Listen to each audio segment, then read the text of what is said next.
Hello ವೀಕ್ಷಕರೇ, ನಮಸ್ಕಾರ. ಎಲ್ಲರಿಗೂ ರೂಪಾಗೌಡಾಸ್ ಕಿಚನ್ಗೆ ಎಲ್ಲರಿಗೂ ಸ್ವಾಗತ. ನಾನು ರೂಪಾಗೌಡ.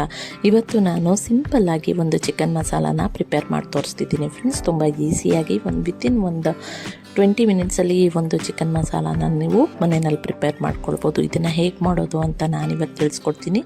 ಅದಕ್ಕೂ ಮುಂಚೆ ನನ್ನ ಚಾನಲ್ಗೆ ಸಬ್ಸ್ಕ್ರೈಬ್ ಆಗಿಲ್ಲ ಅಂದರೆ ದಯವಿಟ್ಟು ಸಬ್ಸ್ಕ್ರೈಬ್ ಮಾಡ್ಕೊಳ್ಳಿ, ಬೆಲ್ ಐಕಾನ್ ಸಹ ಕ್ಲಿಕ್ ಮಾಡ್ಕೊಳ್ಳಿ ಫ್ರೆಂಡ್ಸ್.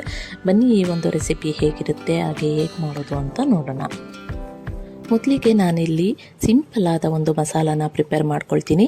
ಅದಕ್ಕಾಗಿ 3 ಮೀಡಿಯಮ್ ಸೈಜು ಈರುಳ್ಳಿ, ಒಂದು ಮೀಡಿಯಮ್ ಸೈಜ್ ಟೊಮ್ಯಾಟೊ, ಹಾಗೆಯೇ ಒಂದು 3 ಬೆಳ್ಳುಳ್ಳಿ ಮೀಡಿಯಮ್ ಸೈಜ್ದು, 2 ಇಂಚು ಶುಂಠಿ, 6 ಹಸಿರು ಮೆಣಸಿನಕಾಯಿ, 2 ಟೇಬಲ್ ಸ್ಪೂನ್ ಕಪ್ಪು ಮೆಣಸು, ಹಾಗೆ 2 ಟೇಬಲ್ ಸ್ಪೂನ್ ತುರಿದಿರ್ತಕ್ಕಂಥ ತೆಂಗಿನಕಾಯಿ ತುರಿ, ಹಾಗೆ ಸ್ವಲ್ಪ ಅರಿಶಿಣ, ಹಾಗೆ 2 ಚಕ್ಕೆ, 4 ಲವಂಗ, ಸ್ವಲ್ಪ ಕೊತ್ತಂಬರಿ ಮತ್ತು ಪುದೀನ ಸೊಪ್ಪನ್ನು ತೊಗೊಂಡಿದ್ದೀನಿ ಫ್ರೆಂಡ್ಸ್. ಇದಿಷ್ಟನ್ನು ಮಿಕ್ಸಿ ಜಾರಲ್ಲಿ ಟ್ರಾನ್ಸ್ಫರ್ ಮಾಡಿಕೊಂಡು ಸ್ವಲ್ಪ ನೀರನ್ನು ಹಾಕ್ಕೊಂಡು ನುಣ್ಣಗೆ ಫೈನ್ ಪೇಸ್ಟಾಗಿ ರುಬ್ಕೊಳ್ಬೇಕಾಗುತ್ತೆ ಈ ರೀತಿಯಾಗಿ.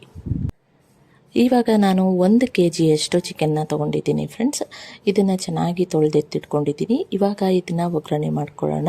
ಅದಕ್ಕಾಗಿ ಒಂದು ಪ್ರೆಷರ್ ಕುಕ್ಕರ್ನಲ್ಲಿ 3 ಟೇಬಲ್ ಸ್ಪೂನ್ ಆಯಿಲ್ನ ಹಾಕ್ಕೊಂಡು, ಆಯಿಲ್ ಕಾದ ನಂತರ ಚಿಕನನ್ನು ಹಾಕ್ಕೊಂಡು ಚೆನ್ನಾಗಿ ಫ್ರೈ ಮಾಡ್ಕೊಳ್ಬೇಕು. ಹಾಗೆಯೇ ಇದಕ್ಕೆ ಒಂದು ಸ್ವಲ್ಪ ಉಪ್ಪಿನ ಪುಡಿ, ಹಾಗೆ ಸ್ವಲ್ಪ ಅರಿಶಿನ ಪುಡಿನ ಹಾಕ್ಕೊಂಡು ಚೆನ್ನಾಗಿ ತಿರುಗಿಸ್ಕೊಳ್ಳಿ. ಇದರಲ್ಲಿರ್ತಕ್ಕಂಥ ನೀರೆಲ್ಲ ಆವಿಯಾಗೋಗಿ ಎಣ್ಣೆ ಸೆಪ್ರೇಟ್ ಆಗೋವರೆಗೂ ನೀವು ಚೆನ್ನಾಗಿ ಹುರಿದ್ಕೊಳ್ಬೇಕಾಗತ್ತೆ. ಸೊ ಈ ರೀತಿಯಾಗಿ ಹುರಿದ್ಕೊಂಡ ನಂತರ ಇದಕ್ಕೆ ಒಂದು 3 ಟೇಬಲ್ ಸ್ಪೂನಷ್ಟು ಮೊಸರನ್ನ ಹಾಕ್ಕೊಳ್ತಾ ಇದ್ದೀನಿ. ಮೊಸರು ಹಾಕ್ಕೊಂಡು ಚೆನ್ನಾಗಿ ತಿರುಗಿಸ್ಕೊಳ್ಳಿ. ಅದಾದ ನಂತರ ಫ್ರೆಂಡ್ಸ್, ನಾವೇನು ರುಬ್ಬಿಟ್ಕೊಂಡಿರ್ತಕ್ಕಂಥ ಮಸಾಲಾನ ಇದರಲ್ಲಿ ಸೇರಿಸ್ಕೊಳ್ಬೇಕಾಗತ್ತೆ. ಈ ರೀತಿಯಾಗಿ ಮಸಾಲ ಹಾಕಿದ ಮೇಲೂ ಕೂಡ ಒಂದು 2 ರಿಂದ 3 ನಿಮಿಷ ನೀವು ಮಸಾಲ ಜೊತೆಯಲ್ಲಿ ಬೇಯಿಸ್ಕೊಳ್ಬೇಕು. ಅದರಲ್ಲಿ ಇರ್ತಕ್ಕಂಥ ಹಸಿ ಸ್ಮೆಲ್ಲೆಲ್ಲ ಹೋಗುತ್ತೆ. ಅದಕ್ಕಾಗಿ ಈ ಒಂದು ಪ್ರಾಸೆಸ್ ಮಾಡಿ ಒಂದು 3 ನಿಮಿಷ ಹಾಗೆ ಬೇಯಿಸ್ಕೊಳ್ಳಿ.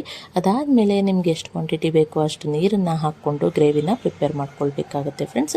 ತುಂಬ ನೀರು ಹಾಕ್ಕೊಳ್ಬೇಡಿ, ಸಾಂಬಾರು ಥರ ಆಗುತ್ತೆ. ಗ್ರೇವಿ ಬೇಕು ಅಂತಂದರೆ ಸ್ವಲ್ಪನೇ ನೀರು ಹಾಕ್ಕೊಂಡು ಒಂದು 2 ವಿಷಲ್ಲು ಲಿಡ್ನ ಕ್ಲೋಸ್ ಮಾಡಿಕೊಂಡ್ರೆ ಸಾಕು.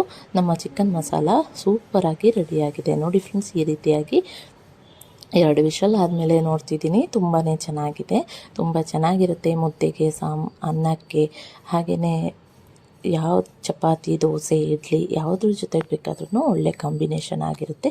ಇದನ್ನು ಒಂದು ಸರ್ತಿ ಟ್ರೈ ಮಾಡಿ ನೋಡಿ. ನಿಮ್ಗೆ ಇಷ್ಟ ಆಯಿತು ಅಂದರೆ ಪ್ಲೀಸ್ ಲೈಕ್ ಮಾಡಿ, ಶೇರ್ ಮಾಡಿ. ಹಾಗೆ ಏನಾದರೂ ಅನಿಸಿಕೆಗಳಿತ್ತು ಅಂದರೆ ಕಮೆಂಟ್ ಬಾಕ್ಸಲ್ಲಿ ನನಗೆ ತಿಳಿಸಿ. ಈವರೆಗೆ ಈ ಒಂದು ವಿಡಿಯೋನ ನೋಡಿದ್ದಕ್ಕೆ ತುಂಬಾ ಧನ್ಯವಾದಗಳು. Thank you.